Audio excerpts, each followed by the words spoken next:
Good morning everyone. आज बनवते mix veg paneer puff. त्यासाठी मी 2 वाट्या मैदा, त्यात थोडंसं मीठ घेतलं आणि ते घट्टसर मळून घेतलं. इथे मी व्हेजिटेबल्स तुम्हाला दाखवलेलेच आहेत.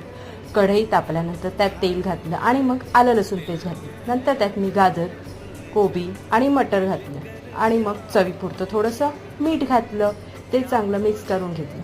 त्यानंतर त्यात मी लगेच शिमला मिर्च, पनीर आणि थोडी शेजवान चटणी मिक्स केली आणि पुन्हा एकदा भाज्या सर्व मिक्स करून घेतल्या. थोडीशी भाजी परतल्यानंतर मी ती काढून घेतली.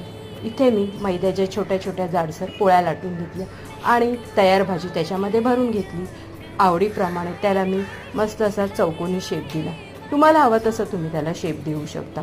अशा प्रकारे माझे सर्व पनीर पफ तयार झालेले आहेत. मग इथे कढई तापल्यानंतर मी छान असे ब्राऊन रंग येईपर्यंत तळून घेतले. तर मंडळी, भेटूया अशाच नवीन नवीन रेसिपींसोबत. तोपर्यंत बाय.